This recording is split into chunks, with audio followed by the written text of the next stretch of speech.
Bismillahirrahmanirrahim. Assalamualaikum warahmatullahi wabarakatuh. Waalaikumsalam.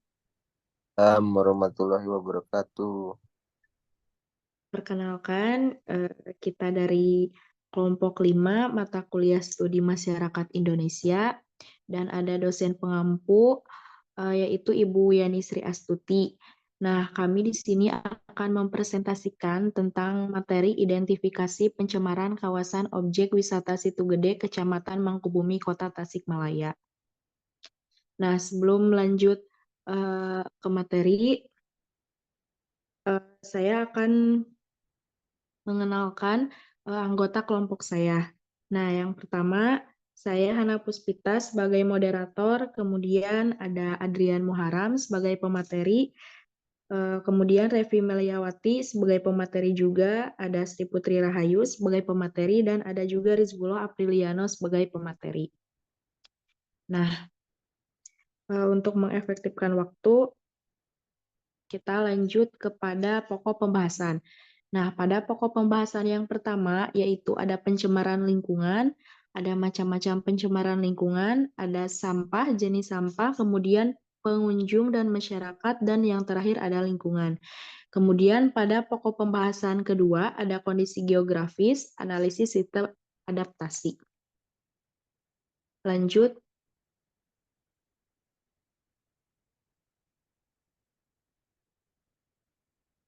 Nah, yang pertama ada pencemaran lingkungan.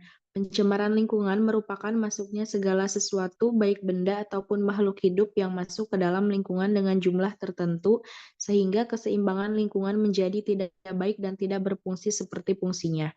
Menurut Undang-Undang Nomor 32 Tahun 2009, pencemaran lingkungan hidup adalah masuk atau dimasukkannya makhluk hidup, zat, energi, dan komponen lain ke dalam lingkungan hidup oleh kegiatan manusia atau proses lain sehingga kualitas lingkungan turun sampai ke tingkat tertentu yang menyebabkan lingkungan menjadi kurang atau tidak berfungsi lagi sesuai peruntukannya. Lanjut.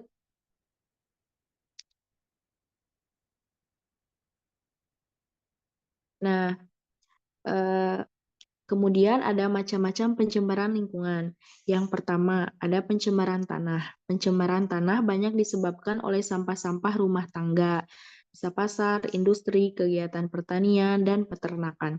Sampah dapat dihancurkan oleh jasad-jasad renik menjadi mineral, gas, dan air, sehingga terbentuklah humus. Sampah organik itu misalnya dedaunan, jaringan hewan, kertas, dan kulit. Sampah-sampah tersebut tergolong sampah yang mudah terurai. Kemudian yang kedua, ada pencemaran air. Pencemaran air adalah masuk atau dimasukkannya makhluk hidup, zat, energi, atau komponen lain ke dalam air atau berubahnya tatanan air oleh kegiatan manusia atau proses alam, sehingga kualitas air turun sampai ke tingkat tertentu yang menyebabkan air menjadi kurang atau tidak berfungsi lain sebagai mestinya. Nah, kemudian yang ketiga ada pencemaran udara. Pencemaran udara adalah masuk atau dimasukkannya makhluk hidup, zat, energi, dan atau komponen lain ke udara atas berubahnya tatanan udara oleh kegiatan manusia atau proses alam, sehingga kualitas udara turun sampai ke tingkat tertentu yang menyebabkan udara menjadi kurang. Lanjut. Nah, kemudian ada sampah. Sampah merupakan bahan-bahan atau benda yang dibuang karena tidak dapat digunakan kembali.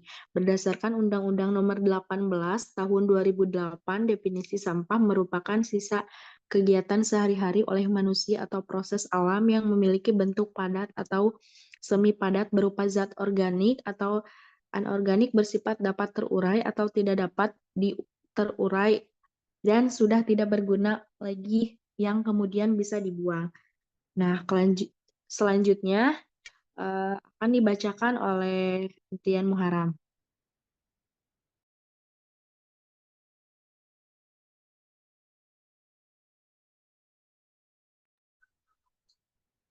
Yang selanjutnya ada jenis-jenis sampah. Yang pertama, sampah organik. Sampah organik adalah bahan yang dapat terurai melalui proses alamiah atau biologis. Sampah jenis ini biasa disebut dengan sampah basah seperti sisa makanan, daun, dan lain-lain. Yang kedua, sampah anorganik merupakan sampah yang sulit terurai dengan proses biologis dalam waktu yang cukup panjang. Sampah ini disebut sampah kering seperti plastik, styrofoam, kaleng, dan lain-lain. Sampah B3 Sampah B3 ini merupakan limbah yang berasal dari bahan-bahan berbahaya dan juga beracun seperti limbah pabrik tekstil, limbah rumah sakit, dan lain-lain.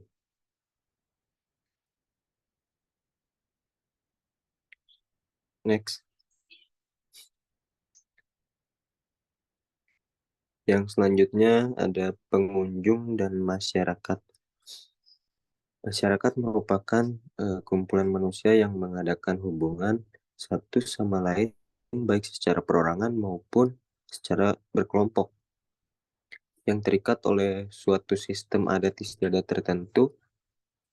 Dan menurut Simanjuntak tahun 2016, masyarakat merupakan sekumpulan manusia yang mengadakan hubungan satu sama lain, baik secara perorangan maupun secara berkelompok untuk mencapai kepentingan bersama maupun yang bertentangan di dalam suatu ruang, peristiwa, waktu, dan tempat yang sering juga disebut dengan common and latent interest.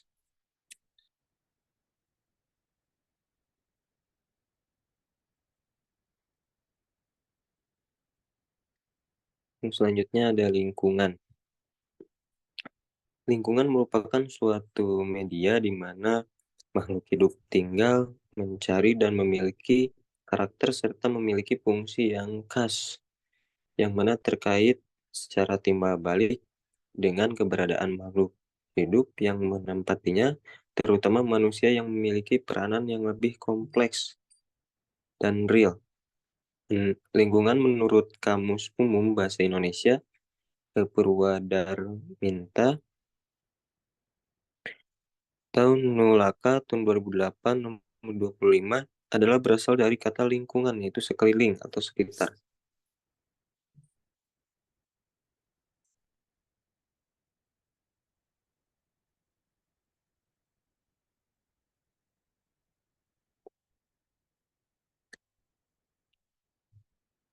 Selanjutnya kondisi geografis. Yang pertama aspek fisik, letak dan luas wilayah. Objek kawasan Situ Gede terletak di Kota Tasikmalaya, Kelurahan Linggajaya, Kecamatan Mangkubumi dengan luas wilayah 24,17 km. Secara letak astronomis berada di 7 derajat 20 menit 0,5 detik dan 108 derajat 11 menit 10 detik lintang utara. Secara letak geografis terletak di antara sebelah utara berbatasan dengan Kecamatan Indihiyang, sebelah selatan Kelurahan Mangkubumi, sebelah barat Kelurahan Cipari, dan sebelah timur berbatasan dengan Kecamatan Cihideng.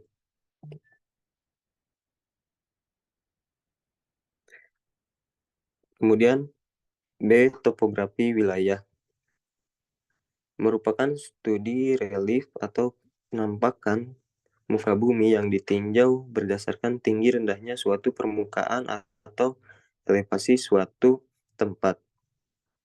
Ditinjau dari slope Google Earth, ketinggian objek kawasan Situ Gede rata-rata di ketinggian 390 mdpl dengan titik tertinggi di angka 399 mdpl atau meter di atas permukaan laut dan titik terendah di 374 meter di atas permukaan laut.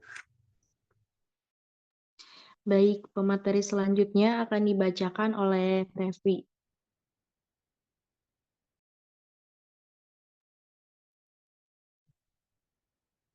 Ya, yang selanjutnya yaitu sumber daya alam dan keanekaragaman hayati. Situ Gede ini menjadi sektor yang potensial di bidang pariwisata bagi kota Tasikmalaya. Objek kajian Situ Gede ini sangatlah kompleks, dimulai dari wisata alam, wisata kuliner, dan wisata sejarah dan religi. Untuk vegetasi di kawasan sekitar, terdapat lahan wetland seperti Cana Air dan Tipadan. Kerapatan vegetasi didominasi oleh jati putih, kersen, dan mahoni. Lalu pohon dengan diameter besar adalah jenis pasra yang memiliki diameter 97 cm dengan tinggi 30 meter.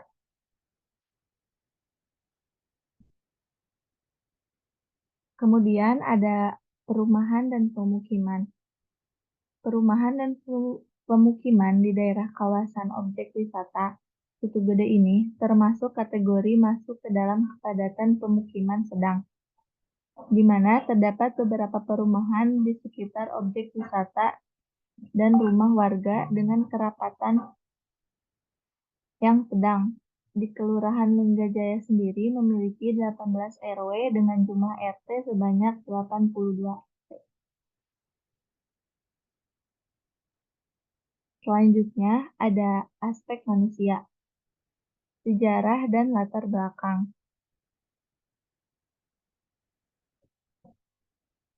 Sejarah Situ Gede ini dimulai pada abad ke-19, ketika daerah ini dikuasai oleh Kerajaan Sunda. Pada tahun 1825, seorang pria bernama Raden Saleh mengumpulkan dana untuk membuat danau ini. Dia mengumpulkan dana dengan menjual tanah yang ada di sekitarnya. Maka pada tahun 1835, pembangunan danau ini selesai dan dibuka untuk umum. Pada awalnya, danau ini digunakan untuk irigasi sawah dan sebagai sumber air bersih bagi penduduk sekitar. Namun, pada tahun 1920-an, Situ Gede ini mulai dikembangkan sebagai tempat wisata. Selama Perang Dunia Kedua, Situ Gede digunakan sebagai tempat persembunyian oleh tentara Jepang dan Tentara Nasional Indonesia. Setelah Perang Dunia Kedua, Situ Gede kembali dikembangkan sebagai tempat wisata. Pembangunan fasilitas wisata dilanjutkan dan danau ini menjadi salah satu tempat wisata yang sangat populer di Jawa Barat. Pemerintah setempat kemudian mengambil inisiatif untuk menjaga kelestarian danau ini dengan membatasi jumlah pengunjung dan melakukan pengelolaan dengan sangat baik. Nah, Situ Gede ini berasal dari bahasa daerah setempat, terdiri dari dua kata yaitu situ dan gede. Situ berarti danau, sedangkan gede ini berarti besar. Sesuai dengan keadaan situ atau danaunya yang memiliki luas sekitar 47 hektar dengan kedalaman mencapai 6 meter. Situ Gede ini dijadikan sebagai tempat wisata yang menyajikan pemandangan yang sangat indah serta fasilitas yang ada di sekitar danau ini meliputi restoran, tempat parkir, fasilitas rekreasi, dan lainnya. Yang kedua ada mata pencarian masyarakat. Masyarakat di sekitar objek wisata ini menjadikan kawasan ini sebagai lahan mata pencarian mereka. Di antaranya terdapatnya kios-kios, warung nasi yang menawarkan aneka menu ikan khas Situ Gede, penyewaan rakit, penyewaan perahu motor, ataupun sekedar mencari ikan untuk dijual.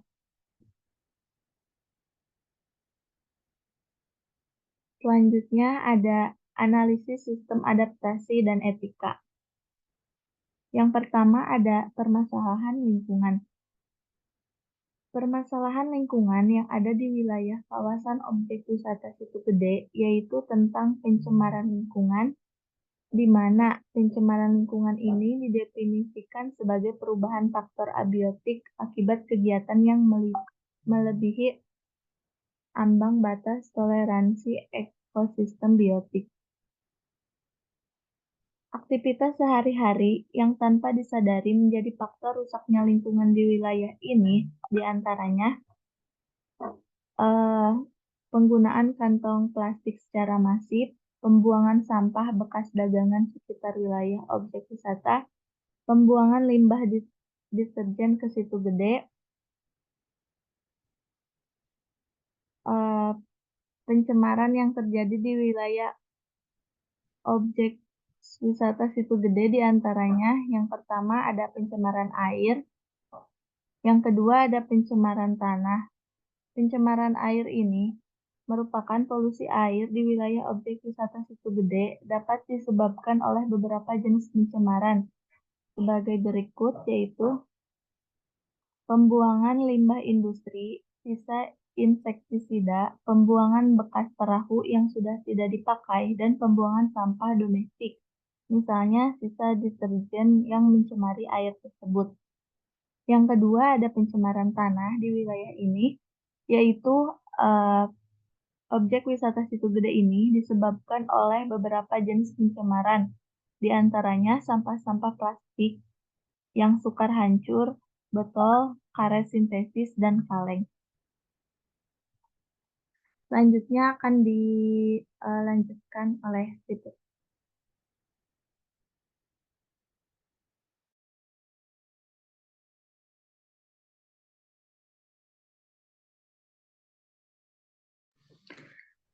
Selanjutnya yaitu sistem adaptasi masyarakat. Nah, strategi adaptasi masyarakat menurut para ahli, yang pertama ada Hardesty, yaitu adaptasi adalah proses terjalinnya dan terpeliharanya hubungan yang saling menguntungkan antara organisme dan lingkungannya. Lalu ada menurut Ellen, Harris, Moran, adaptasi yaitu suatu strategi penyesuaian. Boleh di itu slide-nya. Diri yang digunakan manusia selama hidupnya untuk merespon terhadap perubahan-perubahan lingkungan dan sosialistem adaptasi masyarakat. Nah, pola adaptasi manusia terhadap lingkungan alam sangat dipengaruhi oleh tingkat pengetahuan dan teknologi. Pada masa prasejarah, manusia itu cenderung untuk memanfaatkan dan melakukan strategi subsistensinya pada tempat-tempat yang dekat air untuk kepentingan sehari-hari.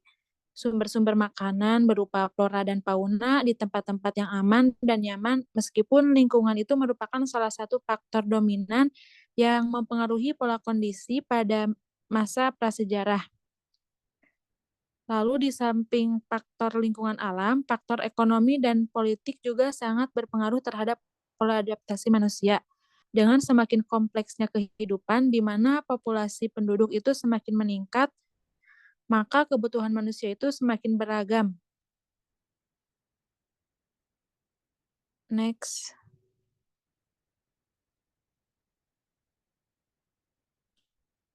Selanjutnya, etika lingkungan masyarakat. Etika lingkungan ini adalah sikap kita dalam menjaga kelestarian alam agar alam ini tidak rusak, baik ekosistem maupun habitatnya. Nah, etika dalam konsep lingkungan hidup sangat penting karena itu berkaitan dengan perilaku manusia agar dengan adanya etika ini orang dapat mengenal dan memahami nilai dan norma-norma yang membimbing perilaku proses individual dan sosial terhadap alam dan lingkungan hidupnya. Nah, dalam menerapkan etika lingkungan, kita harus memperhatikan 4 hal. Yang pertama yaitu manusia sebagai bagian dari lingkungan merupakan pelaku utama dalam pengelolaan lingkungan, sehingga perlu menyayangi semua kehidupan dan lingkungan selain dirinya sendiri. Yang kedua yaitu manusia sebagai bagian dari lingkungan, yaitu pelaku utama dalam pengelolaan lingkungan, sehingga harus selalu berupaya untuk menjaga kelestarian, keseimbangan, dan keindahan alam. Yang ketiga, kebijakan penggunaan sumber daya alam terbatas, misalnya energi. Dan yang terakhir yaitu lingkungannya disediakan untuk semua makhluk hidup, bukan untuk manusia saja. Terima kasih. Nah, selanjutnya kita akan menuju pada kesimpulan. Nah, dari kesimpulan identifikasi pencemaran kawasan objek wisata Situ Gede, Kecamatan Mangkubumi, Kota Tasikmalaya. Nah, pada kesimpulan kali ini yaitu permasalahan lingkungan yang terjadi di kawasan objek wisata Situ Gede, Kecamatan Mangkubumi, Kota Tasikmalaya adalah permasalahan mengenai pencemaran lingkungan. Nah, pada pencemaran lingkungan merupakan masuknya segala sesuatu untuk baik benda ataupun makhluk hidup yang masuk ke dalam lingkungan dengan jumlah tertentu sehingga keseimbangan lingkungan menjadi tidak baik dan tidak berfungsi seperti fungsinya. Pencemaran lingkungan tersebut tidak dapat dihindari. Yang dapat dilakukan adalah mengurangi pencemaran, mengendalikan pencemaran, dan meningkatkan kesadaran dan kepedulian masyarakat terhadap lingkungannya agar tidak mencemari lingkungan. Pencemaran lingkungan di wilayah objek wisata Situ Gede ini disebabkan oleh beragam faktor, namun faktor terbesarnya adalah manusia. Sadar atau tidak, kita telah berkontribusi dalam pencemaran lingkungan. Mulai dari banyaknya aktivitas yang dilakukan, pertambahan jumlah wisatawan yang tak terkendali, banyaknya sumber-sumber zat pencemaran sehingga alam tak mampu menetralisir.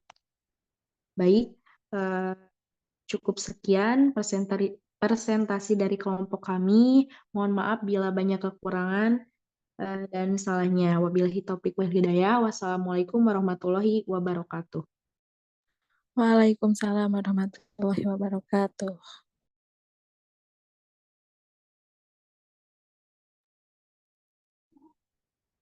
Bisa stop.